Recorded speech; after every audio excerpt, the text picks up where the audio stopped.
मंत्रिमंडल में मेरे सहयोगी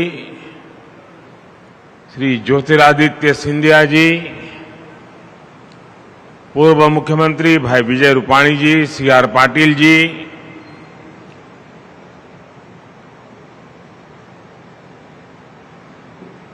साथियों, अभी विजय भी मेरे कान में बता रहे थे और मैं भी नोटिस कर रहा हूं कि राजकोट में कार्यक्रम हो, छुट्टी का दिवस न हो, रजा ना होए,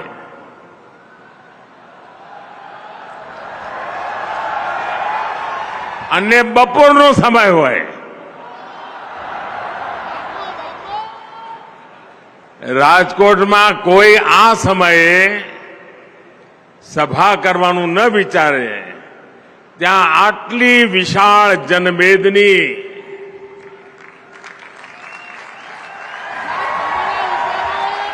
આજે રાજકોટના બધા વિક્રમ તોડી નાખ્યા છે.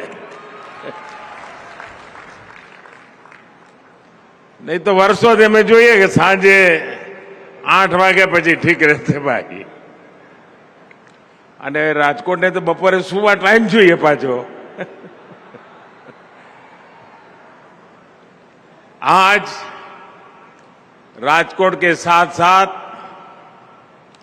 पूरे सौराष्ट्र और गुजरात के लिए बड़ा दिन है. लेकिन प्रारंभ में मैं उन परिवारों के प्रति अपनी संवेदना व्यक्त करना चाहता हूं जिन्हें प्राकृतिक आपदाओं के चलते काफी नुकसान उठाना पड़ा है.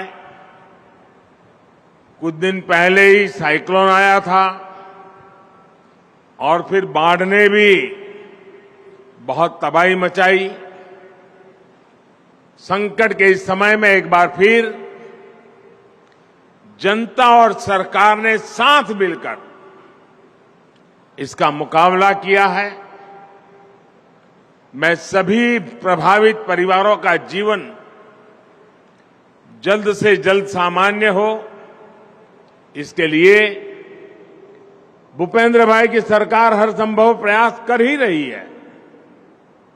केंद्र सरकार भी राज्य सरकार को जिस भी सहयोग की जरूरत है उसे पूरा कर रही है. भाइयों और बहनों, बीते वर्षों में राजकोट को हमने हर प्रकार से आगे बढ़ते देखा है. अब राजकोट की पहचान सौराष्ट्र के ग्रोथ इंजन के तरफ भी हो रही है. यहां इतना कुछ है, उद्योग धंधे हैं, बिजनेस है, संस्कृति है, खान पान है, लेकिन एक कमी महसूस होती थी और आप सभी भी बार बार मुझे बताते रहते थे और वो कमी भी आज पूरी हो गई है. अभी कुछ देर पहले जब मैं नए बने एयरपोर्ट पर था तो आपके इस सपने के पूरे होने की खुशी मैंने भी महसूस की. और मैं हमेशा कहता हूं, राजकोट है जिसने मुझे बहुत कुछ सिखाया. मुझे पहली बार विधायक बनाया. मेरी राजनीतिक यात्रा की शुरुआत उसको हरी झंडी दिखाने का काम राजकोट ने किया.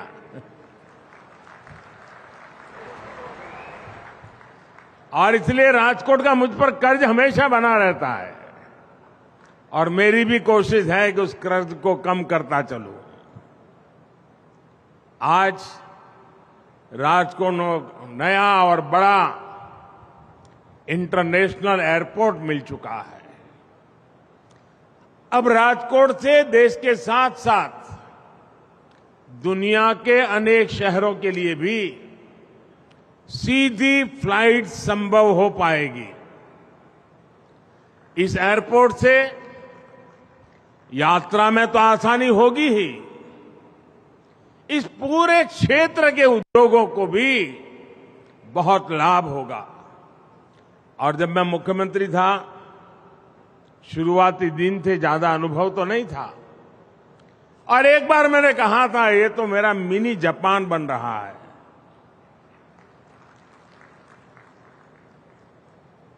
तब बहुत लोगों ने मजाक उड़ाई थी मेरी, लेकिन आज वो शब्द आपने सच कर करके दिखा दिए हैं। साथियों, यहां के किसानों के लिए भी अब फल सब्जियों को देश विदेश की मंडियों तक भेजना आसान हो जाएगा। यानी राजकोट को सिर्फ एक एयरपोर्ट नहीं, बल्कि इस पूरे क्षेत्र के विकास को नई ऊर्जा देने वाला, नई उड़ान देने वाला एक पावर हाउस मिला है। साथियों, आज यहां सौनी योजना के तहत अनेक प्रोजेक्ट्स का लोकार्पण भी हुआ। इन प्रोजेक्ट्स के पूरा होने से सौराष्ट्र के दर्जनों गांवों के किसानों को सिंचाई और पीने का पानी उपलब्ध हो पाएगा। इसके अलावा भी राजकोट के विकास से जुड़े अनेक प्रोजेक्ट्स का लोकार्पण आज यहां करने का अवसर मिला है। मैं इन सभी परियोजनाओं के लिए आप सभी को बहुत बहुत बधाई देता हूं। साथियों, बीते 9 वर्षों में केंद्र सरकार ने समाज के हर वर्ग, हर क्षेत्र के जीवन को आसान बनाने के लिए काम किया है। हम गुड गवर्नेंस की, सुशासन की गारंटी देकर आए हैं। आज हम उस गारंटी को पूरा करके दिखा रहे हैं। हमने गरीब हो, दलित हो, पिछड़े हो, आदिवासी हो, सबके जीवन को बेहतर बनाने के लिए निरंतर काम किया। हमारी सरकार के प्रयासों से आज देश में गरीबी तेजी से कम हो रही है। अभी हाल में जो रिपोर्ट आई है वो कहती है कि हमारी सरकार के 5 साल में 13.5 करोड़ लोग गरीबी से बाहर निकले हैं। यानी आज भारत में गरीबी से बाहर निकलकर एक नियो मिडिल क्लास, नए मध्यम वर्ग का सृजन हो रहा है। इसलिए हमारी सरकार की प्राथमिकताओं में मिडिल क्लास भी है, नियो मिडिल क्लास भी है, एक प्रकार से पूरा मध्यम वर्ग है। साथियों, आप याद कीजिए 2014 से पहले मध्यम वर्ग की एक बहुत आम शिकायत क्या होती थी? लोग कहते थे कनेक्टिविटी कितनी खराब है, हमारा कितना समय आने जाने में बर्बाद हो जाता है। लोग कहीं बाहर देश से आते थे, बाहर की फिल्मों को देखते थे, टीवी पे दुनिया की अपनी नजर जाती थी, तो उनके मन में सवाल उठते थे, सोचते थे कि हमारे देश में कब ऐसा होगा, कब ऐसे सड़कें बनेगी, कब ऐसे एयरपोर्ट बनेंगे। स्कूल, दफ्तर आने जाने में परेशानी, व्यापार कारोबार करने में परेशानी, कनेक्टिविटी का देश में यही हाल था। हमने बीते 9 वर्षों में इस परेशानी को दूर करने का हर संभव प्रयास किया। 2014 में सिर्फ 4 शहरों में मेट्रो नेटवर्क था। आज देश के 20 से ज्यादा शहरों में मेट्रो नेटवर्क पहुंच चुका है। आज देश के 25 अलग अलग रूट्स पर वंदे भारत जैसी आधुनिक ट्रेनें चल रही है। 2014 में देश में 70 के आसपास एयरपोर्ट हुआ करते थे, अब इनकी संख्या भी बढ़कर के डबल से भी ज्यादा पहुंच चुकी है। हवाई सेवा के विस्तार ने भारत के एयरलाइन सेक्टर को दुनिया में नई ऊंचाई दी है। आज भारत की कंपनियां लाखों करोड़ रुपए के नए विमान खरीद रही है। कहीं पर एक साइकिल नहीं आ जाए, एक गाड़ी नहीं आ जाए, स्कूटर नया आ जाए तो चर्चा होती है। आज हिंदुस्तान में 1000 नए विमानों का ऑर्डर बुक है और संभावना है आने वाले दिनों में 2000 विमान के ऑर्डर की। और आपको याद है, मुझे तो याद है, गुजरात चुनाव के समय मैंने आपको कहा था वो दिन दूर नहीं जब गुजरात एरोप्लेन भी बनाएगा।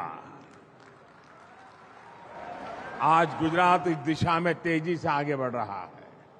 भाइयों और बहनों, ease of living, quality of life हमारी सरकार की सर्वोच्च प्राथमिकताओं में से एक है। पहले देश के लोगों का किस किस तरह की परेशानी से गुजरना होता था, ये भी हम भूल नहीं सकते। बिजली पानी का बिल भरना हो तो लाइन, अस्पताल में इलाज करना है तो लंबी लाइन, बीमा और पेंशन लेना है तो भी भरपूर समस्याएं, टैक्स रिटर्न फाइल करना है तो भी मुसीबतों से गुजरना। हमने डिजिटल इंडिया से इन सभी समस्याओं का समाधान दिया। बैंक जाकर काम कराने में पहले कितना समय और ऊर्जा लग जाती थी, आज आपका बैंक आपके मोबाइल फोन पर है। ये भी कईयों को याद नहीं होगा कि पिछली बार बैंक कब गए थे, जाने की जरूरत ही नहीं पड़ रही है। साथियों, आप वो दिन भी याद करिए जब टैक्स रिटर्न फाइल करना भी बड़ी चुनौती हुआ करता था। इसके लिए किसी को ढूंढो, यहां जाओ वहां दौड़ो, यही सब कुछ हुआ करता था। आज कुछ ही समय में आप आसानी से ऑनलाइन रिटर्न फाइल कर सकते हैं। अगर रिफंड होता है तो उसका पैसा भी कुछ ही दिनों में आपके खाते में आ जाता है, वरना पहले कई कई महीने लग जाते थे। साथियों, मिडिल क्लास के लोगों के पास अपना घर हो, इसे लेकर भी पहली सरकारों को कोई चिंता नहीं थी। हमने गरीबों के घर की भी चिंता की और मिडिल क्लास के घर का सपना पूरा करने का भी इंतजाम किया। पीएम आवास योजना के तहत हमने मध्यम वर्ग के परिवारों को घर बनाने के लिए विशेष सब्सिडी दी। इसके तहत 18 लाख रुपए तक की सालाना आय वाले परिवारों को मदद दी गई। अभी तक देश के मध्यम वर्ग के 6 लाख से ज्यादा परिवार इसका लाभ उठा चुके हैं। यहां गुजरात के भी 60,000 से ज्यादा परिवारों ने केंद्र सरकार की इस योजना का लाभ उठाया है। साथियों, केंद्र में जब पुरानी सरकार थी तो अक्सर सुनते थे कि घर के नाम पर यह ठगी हो गई, वो धोखा हो गया। कई कई सालों तक घर का पोजीशन नहीं मिलता था, कोई कायदा कानून नहीं था, कोई पूछने वाला नहीं था। ये हमारी सरकार है जिसने रेरा कानून बनाया, लोगों के हितों को सुरक्षित किया। रेरा कानून की वजह से आज लाखों लोगों के पैसे लूटने से बच रहे हैं। भाइयों और बहनों, आज जब देश में इतना काम हो रहा है, देश आगे बढ़ रहा है, तो कुछ लोगों को परेशानी होनी बहुत स्वाभाविक है। जो लोग देश की जनता को हमेशा तरसा कर रखते थे, जिन लोगों को देश की जनता की आवश्यकताओं और आकांक्षाओं से कोई मतलब नहीं था, वो लोग देश की जनता के सपने पूरे होते देखकर आज जरा ज्यादा चिढ़े हुए हैं। और इसलिए आप देख रहे हैं आजकल इन भ्रष्टाचारियों और परिवारवादियों ने अपनी जमात का नाम भी बदल दिया है। चेहरे वही पुराने हैं, पाप भी पुराने हैं, तौर तरीके भी पुराने हैं, लेकिन जमात का नाम बदल गया है। इनके तौर तरीके भी वही है, पुराने हैं। इनके इरादे भी वही है। जब मिडिल क्लास को कुछ सस्ता मिलता है तो ये कहते हैं कि किसान को सही कीमत नहीं मिल रही। जब किसान को ज्यादा कीमत मिलती है तो ये कहते हैं कि महंगाई बढ़ रही है। यही दोहरापन इनकी राजनीति है। और आप देखिए महंगाई के मामले इनका ट्रैक रिकॉर्ड क्या है। जब वो केंद्र में सत्ता में थे तो इन्होंने महंगाई दर को 10% तक पहुंचा दिया था। अगर हमारी सरकार ने महंगाई काबू में नहीं की होती तो आज भारत में कीमतें आसमान छू रही होती। अगर देश में पहले वाली सरकार होती तो आज दूध 300 रुपये लीटर, दाल 500 रुपये किलो बिक रही होती। बच्चों की स्कूल फीस से लेकर आने जाने का किराया तक सब कुछ कई गुना हो चुका होता। लेकिन साथियों, ये हमारी सरकार है जिसने कोरोना महामारी के बावजूद, रूस यूक्रेन युद्ध के बावजूद महंगाई को काबू में करके रखा है। आज हमारे आस पड़ोस के देशों में 25-30% की दर से महंगाई बढ़ रही है, लेकिन भारत में ऐसा नहीं है। हम पूरी संवेदनशीलता के साथ महंगाई कंट्रोल करने के प्रयास करते आए हैं और आगे भी करते रहेंगे। भाई और बहनों, गरीब का खर्च बचाने, मध्यम वर्ग का खर्च बचाने के साथ ही हमारी सरकार ने यह भी कोशिश की है कि मिडिल क्लास की जेब में ज्यादा से ज्यादा बचत हो। आपको याद होगा 9 वर्ष पहले तक 2 लाख रुपए सालाना कमाई पर टैक्स लग जाता था। 2 लाख की कमाई पर आज 7 लाख रुपए तक की कमाई होने पर भी टैक्स कितना है? 0, 0। 7 लाख की कमाई पर कोई टैक्स नहीं लगता। इससे शहरों में रहने वाले मध्यम वर्ग परिवारों के हर साल हजारों रुपये बच रहे हैं। हमने छोटी बचत पर, नानी बचत, अधिक ब्याज देने का भी कदम उठाया है। इस साल ईपीएफओ पर 8.25% इंटरेस्ट तय किया गया है। साथियों, हमारी सरकार की नीतियों, निर्णयों में से कैसे आपके पैसे बच रहे हैं, इसका एक उदाहरण है आपका मोबाइल फोन भी है। शायद आपका उस तरफ ध्यान नहीं गया होगा। आज अमीर हो या गरीब, अधिकांश लोगों के पास फोन जरूर होता है। आज हर भारतीय औसतन हर महीने करीब करीब 20 जीबी डेटा इस्तेमाल करता है। आप जानते हैं 2014 में 1 जीबी डेटा की कीमत कितनी थी? 2014 में 1 जीबी डेटा के लिए आपको 300 रुपये देने पड़ते थे। अगर वही पुरानी सरकार आज होती तो आपको मोबाइल का ही बिल हर महीने कम से कम 6,000 रुपये देना पड़ता। जबकि आज 20 जीबी डेटा के लिए 300-400 रुपये का ही बिल आता है। यानी आज लोगों के हर महीने मोबाइल बिल में करीब करीब 5,000 रुपये हर महीना बच रहे हैं। साथियों, जिन परिवारों में सीनियर सिटीजन हो, वृद्ध माता पिता हो, दादा दादी हो और कोई न कोई बीमारी हो तो परिवार में रेगुलर दवाएं लेनी पड़ती है, उन्हें भी हमारी सरकार योजनाओं से बहुत बचत करवा रही है। पहले इन लोगों को मार्केट में अधिक कीमत पर दवा खरीदनी पड़ती थी। उन्हें चिंता से उबारने के लिए हमने जन औषधि केंद्र पर सस्ती दवाई देने का शुरू किया। इन स्टोर की वजह से गरीब और मध्यम वर्ग के करीब 20,000 करोड़ रुपए की बचत हुई है। गरीब के लिए संवेदनशील सरकार, मध्यम वर्ग के लिए संवेदनशील सरकार एक के बाद वो कदम उठाती है ताकि सामान्य नागरिक के जेब पर बोझ न बढ़े।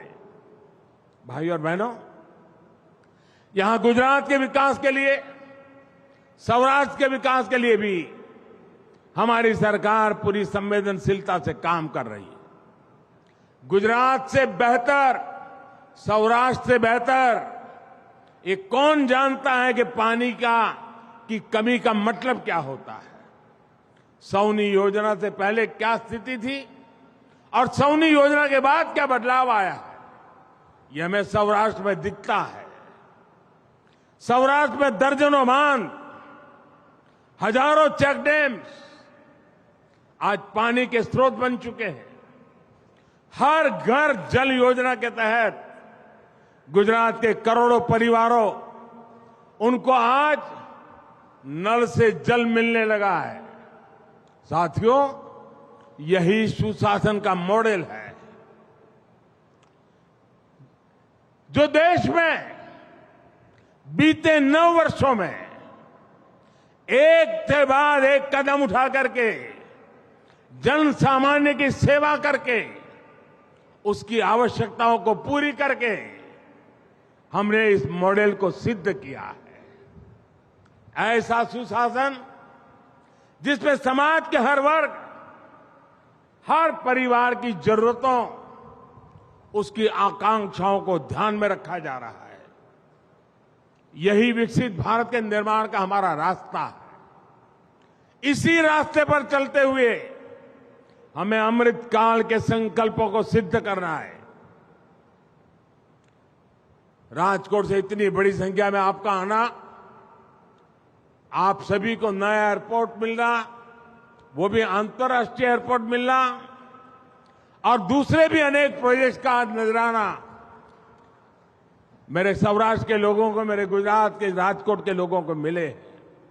मैं इन सभी के लिए आपको बहुत बहुत बधाई देता हूं, बहुत बहुत शुभकामनाएं देता हूं, और भूपेंद्र भाई की सरकार आपकी आशा आकांक्षाओं को पूरा करने में कोई कमी नहीं कर रहने देगी, ये मेरा पूरा विश्वास है।